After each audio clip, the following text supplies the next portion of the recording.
Friends, સ્વાગત છે તમારું મારા કિચનમાં. બનાવીશું આખા વર્ષ માટે ટ્રેડિશનલ ગુંદા કેરીનું અથાણું આચાર મસાલાની રેસીપી સાથે બનાવીશું. આખા વર્ષ બગડે નહીં એ રીતે ટ્રિક્સ અને ટિપ્સ સાથે બનાવીશું. તો તમે મારી રેસીપી ગમતી હોય અને હજુ સુધી ચેનલને સબસ્ક્રાઈબ ન કરી હોય તો કરી દેજો. ચાલો બનાવવાનું શરૂ કરીએ. તો એના માટે સૌપ્રથમ આપણે ગુંદાની પસંદગી કરવાની. તો હંમેશા આખા વર્ષ માટે આપણે ગુંદાનું અથાણું બનાવતા હોય તો કોમ્પ્રોમાઇઝ નહીં કરવાનું. આવા કાચા જ ગુંદા હંમેશા લેવાના. અને હવે આપણે ગુંદાને ધોઈ અને સાફ કરી કોરા કરી લેવાના છે અને ડીટીયા ભાગ કાઢી લીધો છે. તો બધું જ તૈયાર કરી અને મેં અહીંયા ગુંદાને લઈ લીધા છે. હવે આપણે ગુંદાને આપણે દસ્તા વડે આ રીતે આગળના ભાગ ઉપર મારીશું, એટલે આ રીતે ગુંદાનું મોઢું ખુલી જશે અને એને એક નાઈફ વડે આપણે એમાંથી ઠળિયો કાઢી લઈશું. તો એ રીતે બધા જ ગુંદાને આપણે તૈયાર કરી લેવાના છે.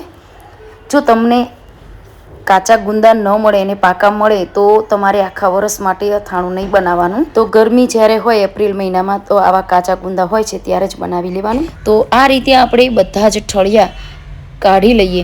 એટલે એક બાઉલમાં એને લઈ લેવાના છે અને 1 ચમચી જેટલું હવે આપણે એમાં મીઠું ઉમેરીશું અને 1 ચમચી હળદર ઉમેરી અને મિક્સ કરી લઈશું. તો આ રીતે આપણે મિક્સ કરી લેવાના. અને હવે આપણે ખાટા પાણીમાં પલાળવાના હોય છે. એટલે ઇન્સ્ટન્ટ પાણી કેવી રીતે બનાવવું એ મેં આગળ રેસીપીમાં જણાવ્યું છે, તો તમે એ રીતે પણ બનાવી શકો છો. તો આ રીતે હળદર મીઠાવાળા થઈ જાય એટલે એમાં આ રીતે ખાટું પાણી ઉમેરી અને હવે આપણે એને 5 થી 6 કલાક સુધી રાખીશું. અને ગુંદાના હોલમાં બધું જ ખાટું પાણી સરસ ભળી જશે.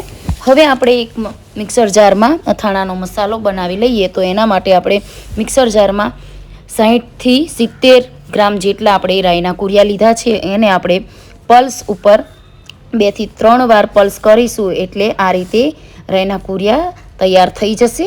હવે એ જ આ રીતે થાળી જેવું પહોળું વાસણ હોય એને આપણે આ રીતે ગોળ ગોઠવી દઈશું.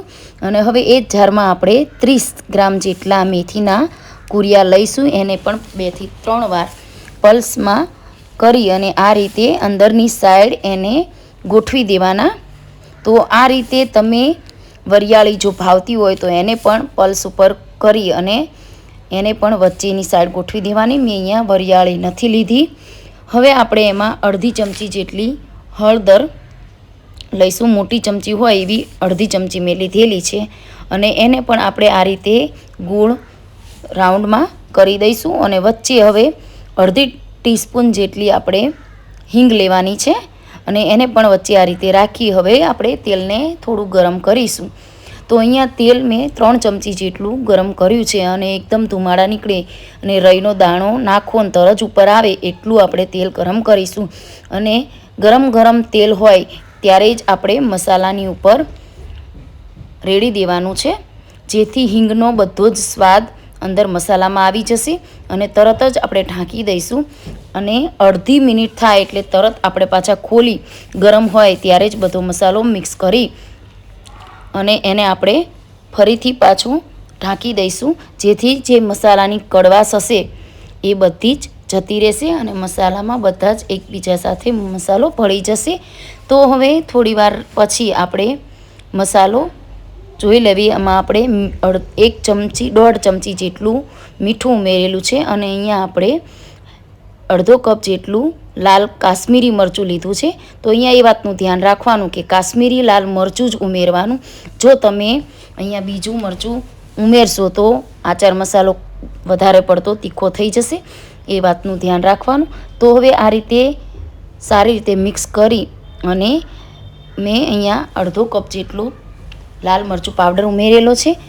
તો અહીંયા થોડું ધ્યાન રાખજો કે જ્યારે ગરમ હોય મસાલો ત્યારે મીઠું કે પછી લાલ મરચું પાવડર નથી ઉમેરવાનું. એ ઠંડો થઈ જાય ત્યારે જ ઉમેરવાનું છે. હવે આપણે કાચી કેરી લઈ લઈશું. તો કાચી કેરી અહીંયા જો મોટી હોય તો 200 ગ્રામ જેટલી કાચી કેરી લેવાની છે, નાની હોય તો 2 લઈ લેવાની. આ રીતે આપણે એનું ખમણ તૈયાર કરી લેવાનું છે. તો ખમણ તૈયાર છે એને એક વાસણમાં લઈ લઈએ.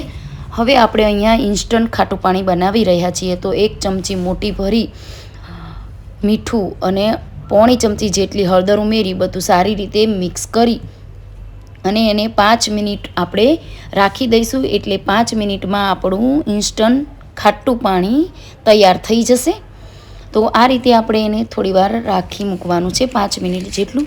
તો 5 મિનિટ થઈ ગઈ છે. તો તમે જોઈ શકો છો આમાં ઘણું બધું પાણી તૈયાર થશે. તો આ રીતે આપણે એનું ખમણ હાથમાં લઈ અને દબાવશું એટલે બહુ બધું પાણી આપણું નીકળશે અને ખમણ એક ડીશમાં આપણે એકઠું કરતું જવાનું. તો આ રીતે આપણે બધું જ ખમણ તૈયાર કરી લીધું છે અને ખાટું પાણી આપણું આટલું નીકળેલું છે. એને આપણે પોણો કપ જેટલું મારે અહીંયા ખાટું પાણી નીકળ્યું છે. તો આ રીતે તમે ખાટું પાણી બનાવી શકો છો અને આ રીતે ગુંદામાં એને એપ્લાય કરી દેવાનું. તો ગુંદા પણ સારી રીતે સરસ પોચા થઈ જશે અને ખાટું પાણી એમાં ચડી જશે. તો અહીંયા હવે આપણે ગુંદાને આપણે નીતરવા મૂક્યા છે. તો એ થાય ત્યાં સુધીમાં આપણે મસાલામાં જે ખમણ તૈયાર કર્યું હતું એ ઉમેરી દેવાનું અને એ ઉમેરેલું થોડીવાર રહેવા દઈશું. તો અહીંયા ગુંદા પણ તૈયાર છે અને મસાલો પણ તૈયાર થઈ ગયો છે. તો ગુંદાને આ રીતે આપણે મસાલો સ્ટફ કરી દઈશું. તો જો તમારી પાસે રાયના કુરિયા કે મેથીના કુરિયા ન હોય તો તમે આચાર મસાલો તૈયાર પણ લાવી શકો અને આ રીતે તમે આચાર તૈયાર લાવી અને આ રીતે ભરી અને પછી તમે ગુંદા તૈયાર કરી શકો છો. તો અહીંયા મેં બધા જ ગુંદાને સ્ટફ કરી અને તૈયાર કરી લીધા છે. તો એકદમ સરસ એવા ગુંદા આપણે અથાણું કરવા માટે તૈયાર છે. અને હવે થોડો મસાલો વધેલો છે એને આપણે જ્યારે ભરીશું બરણીમાં ત્યારે યુઝ કરીશું. તો કાચની બરણી આપણે સનલાઇટમાં તપાવેલી હોય એવી રીતે લેવાની અને જો વધેલો મસાલો છે એને સૌથી પહેલાં એક ચમચી ઉમેરી અને પછી આપણે એક એક કરતાં બધા ગુંદા ઉમેરતું જવાનું અને 2 ચમચી જેટલો આપણે આચાર મસાલો પણ ઉમેરતું જવાનું, જેથી આપણા ગુંદા એકદમ મસાલાવાળા તૈયાર થશે. અને હવે આપણે ઉપરથી એકદમ ગરમ કરેલું તેલ અને પછી એકદમ ઠંડુ થઈ જાય એટલે આપણે આ ગુંદા કેરીનું જે અથાણું છે એમાં ઉમેરી દેવાનું. અને અહીંયા તમારે એ વાતનું ધ્યાન રાખવાનું કે ગુંદાની બરણીમાં ઉપર સુધી તેલ હોય એ રીતે ઉમેરવાનું, નહીંતર તમારા આ ગુંદા કેરીનું અથાણું થોડું બગડવાની શક્યતા રહે. એટલે તેલ હંમેશા આમાં થોડું વધારે હશે. એટલે આ રીતે બધે જ તેલ રહે અને ઉપર સુધી તેલ ના હોય તો થોડું ઉપરથી આપણે આ રીતે ઉમેરી દેવાનું. અને આખા વર્ષ માટે આપણા ગુંદા કેરીનું અથાણું તૈયાર છે. અને 4 થી 5 દિવસ માટે આપણે બહાર રહેવા દઈ અને પછી ખાવા લાયક થઈ જશે. તો તૈયાર છે આ અથાણું. તમને આ રેસીપી કેવી લાગી એ મને કમેન્ટ સેક્શનમાં જરૂરથી બતાવજો.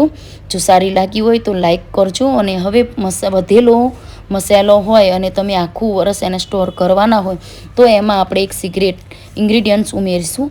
તો એ છે વ્હાઈટ વિનેગર.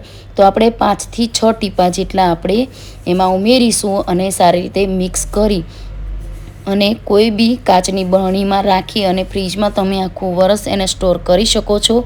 તો તમને આ ટિપ્સ સાથે આચાર મસાલો અને આ ગુંદા કેરીના અથાણાની રેસીપી સારી લાગી હોય તો લાઈક કરજો અને ચેનલને સબસ્ક્રાઈબ કરવાનું ભૂલતા નહીં.